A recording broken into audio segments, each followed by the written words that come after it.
Père, du Fils et du Saint-Esprit, un seul Dieu, Amen. Sermon du 6e dimanche de Pâques, le Christ vainqueur.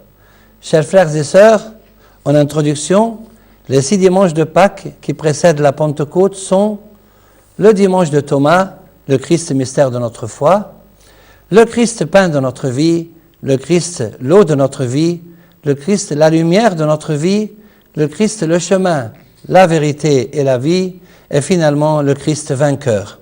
Aujourd'hui, c'est le 6e dimanche de Pâques, et à cette occasion, j'aimerais aborder le thème suivant, le Christ vainqueur. L'extrait biblique de la Sainte Liturgie d'aujourd'hui se trouve dans l'Évangile selon Saint Jean, chapitre 16. Le Christ a dit, « Vous aurez des tribulations dans le monde, mais prenez courage, j'ai vaincu le monde. » 1. Le livre de l'Apocalypse nous parle du Christ vainqueur.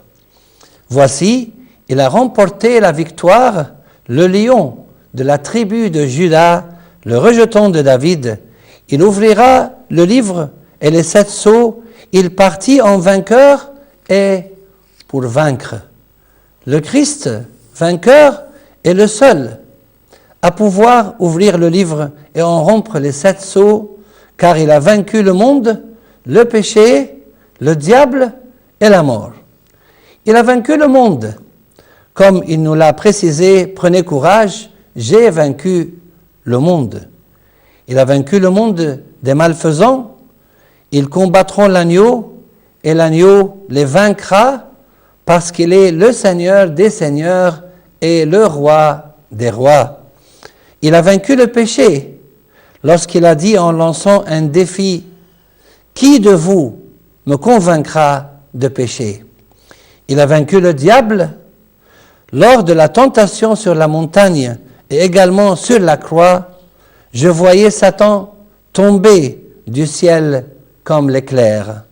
Maintenant est arrivé le salut ainsi que la puissance et le règne de notre Dieu et l'autorité de son Christ, car il a jeté à bas l'accusateur de nos frères.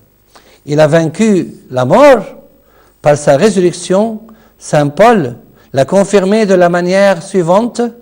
Notre Sauveur, le Christ Jésus, c'est lui qui a détruit la mort.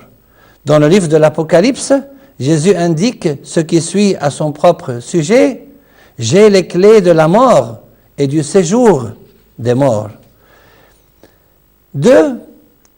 Il a fait des promesses aux vainqueurs de cette Église du livre de l'Apocalypse, voir Apocalypse 2 et 3. Et dans le chapitre 21, il a dit, « Tel sera l'héritage du vainqueur, je serai son Dieu, et lui sera mon fils. » Saint Pierre nous explique la nature de cet héritage, un héritage qui ne se peut ni corrompre, ni souiller, ni flétrir, lequel vous est réservé dans les cieux. 3. L'apôtre Saint Jean, le bien-aimé du Christ, a parlé de la victoire et des vainqueurs plus que tous les autres apôtres, car il a particulièrement aimé le Christ. Celui qui aime est toujours vainqueur. Comme Saint Paul nous l'a dit, l'amour ne périt jamais. 4. Nous aussi, nous pouvons vaincre le monde et le péché par plusieurs moyens et pour plusieurs raisons. Première raison et premier moyen, par notre foi et parce que nous sommes nés de Dieu. Parce que tout ce qui est né de Dieu triomphe du monde. Et la victoire qui triomphe du monde, c'est notre foi. Qui est celui qui a triomphé du monde, sinon celui qui croit que Jésus est le Fils de Dieu? En faisant le bien autour de nous, ne te laisse pas vaincre par le mal, mais surmonte le mal par le bien. Par l'amour, l'amour ne périt jamais. 4e moyen, avec l'aide du Christ. Mais grâce soit rendue à Dieu qui nous donne la victoire par notre Seigneur Jésus-Christ. 5e moyen, nous triomphons du diable par le sang du Christ et par notre témoignage. Mais eux, ils l'ont vaincu par le sang de l'agneau et par la parole de leur témoignage. Ils n'ont pas aimé leur vie jusqu'à la mort. Les jeunes peuvent vaincre le diable parce que la parole de Dieu demeure en eux. Je vous ai écrit, jeunes gens, parce que vous êtes forts et que la parole de Dieu demeure en vous et que vous avez vaincu le malin. 7. Il en est de même pour les petits-enfants. Vous, petits-enfants, vous êtes de Dieu et vous les avez vaincus parce que celui qui est en vous est plus grand que celui qui est dans le monde. Mais pour vaincre, il nous faut passer par des épreuves, des détresses et des tribulations. Le Christ a dit, « Entrez par la porte étroite, car large est la porte, spacieux est le chemin qui mène à la perdition, et il y en a beaucoup qui entrent par là. Mais étroite est la porte, resserrez le chemin qui mène à la vie, et il y en a peu qui les trouvent. Vous aurez des tribulations dans le monde. » Voici 2 exemples qui vont vous permettre d'expliciter le sens de ces paroles. Premier exemple, l'étudiant qui souhaite réussir doit être reçu à ses examens et à ses concours de la fin d'année.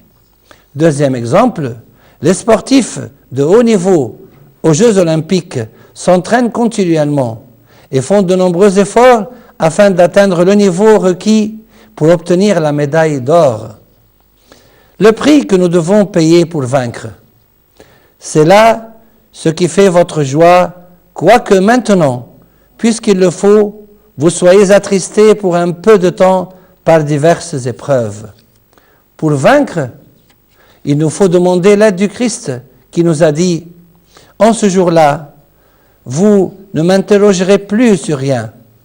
En vérité, je vous le dis, ce que vous demanderez au Père, il vous le donnera en mon nom. Jusqu'à présent, vous n'avez rien demandé en mon nom. Demandez et vous recevrez afin que votre joie soit parfaite. » Mais pourquoi nous faut-il subir des épreuves pour entrer dans le royaume de Dieu? C'est par beaucoup de tribulations qu'il nous faut entrer dans le royaume de Dieu. Et aussi pour obtenir la gloire et l'honneur lors du second avènement de notre Seigneur Jésus-Christ. Saint Pierre a dit, « Afin que l'épreuve de votre foi, plus précieuse que l'or périssable, qui cependant est éprouvée par le feu, ait pour résultat la louange, la gloire et l'honneur lorsque Jésus-Christ apparaîtra. » Au bout du compte, seules nos larmes peuvent troubler et émouvoir Dieu. Dans le Cantique des Cantiques, Dieu dit « Détourne de moi tes yeux, car ils me troublent. » Pour conclure, chers frères et sœurs, notre Seigneur Jésus a vaincu le péché, le monde, le diable et la mort. Il nous accorde aussi la victoire et fait de nombreuses promesses aux vainqueurs. Mais il nous faut passer par des épreuves et des tribulations pour vaincre le monde et le péché. Quant à la récompense du vainqueur, il s'agit de l'héritage céleste et éternel. Demandons au Seigneur qu'il nous comble de joie grâce à sa glorieuse résurrection et gloire à lui maintenant et pour les siècles des siècles. Amen.